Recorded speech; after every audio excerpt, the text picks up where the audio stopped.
j'adore mon travail. Mais il a fallu qu'à 37 ans, j'écoute pas personne, que je m'écoute moi pour pouvoir passer à l'action.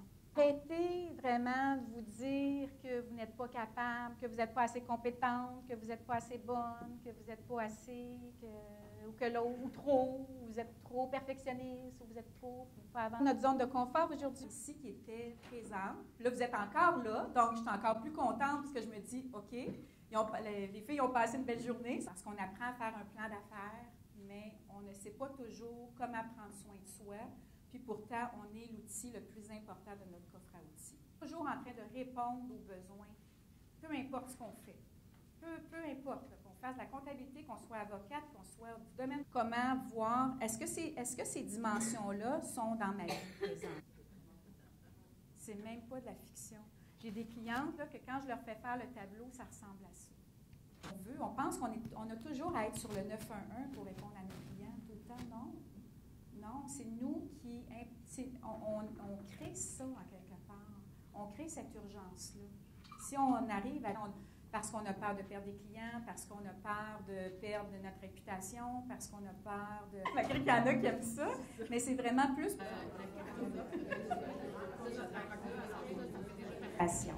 Donc, aujourd'hui, je vous parle du feedback. Ça influence le comportement futur. Donc, tout ce qui est passé, dans le fond, avec... Je suis pas contente. Puis l'éclaboussement, bien, on se sent frustré nous aussi, donc ça ne crée pas un lien de communication, ça fait juste faire encore plus de distance. Donc les deux parties sont vraiment négatifs. Que je pourrais dire à Geneviève, je m'excuse Geneviève, je vais te prendre en...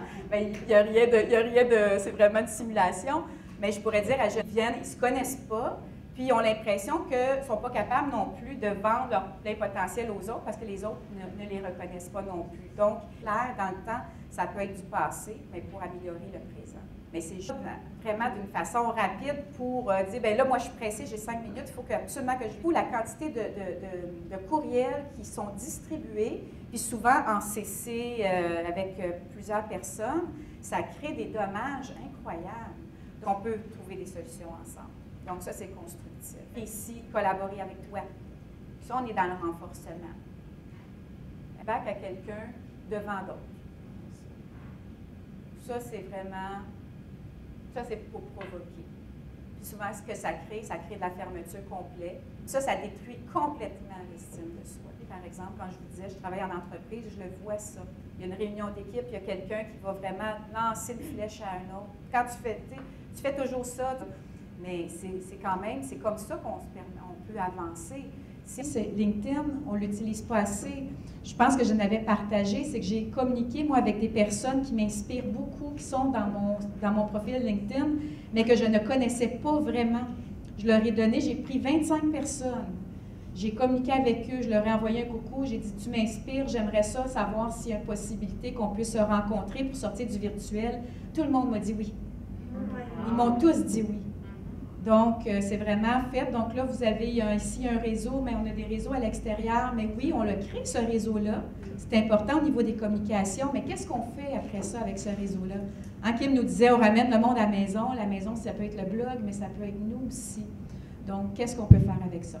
Alors voilà, donc je vous laisse, puis c'est ça, bien, je reste ici quand même, là, mais je laisse le micro, en fait. Alors, merci tout cœur, merci vraiment, merci beaucoup. Ça. Bonjour tout le monde!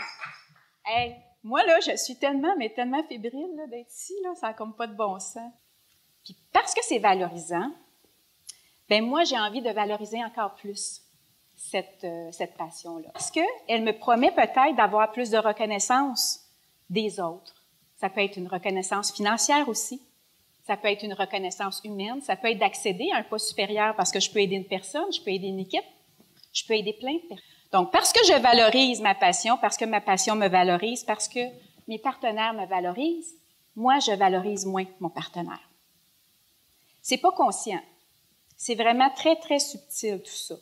Si je dévalorise ma passion, bien, moi, je peux être tentée à dévaloriser mon partenaire. Parce qu'il dévalorise ce que je chéris le plus, c'est ma passion. Moi, une passion, là, ça me faisait vraiment peur parce que c'était ça pour moi, une passion. Je voulais pas vivre de ma passion.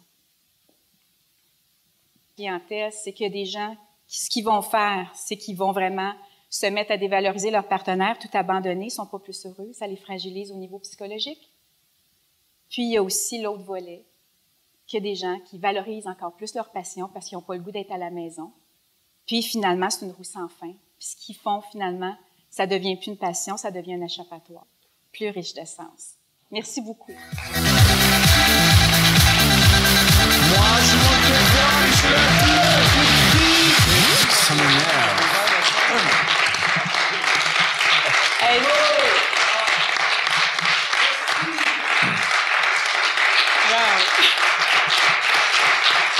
Vraiment exceptionnel. Merci.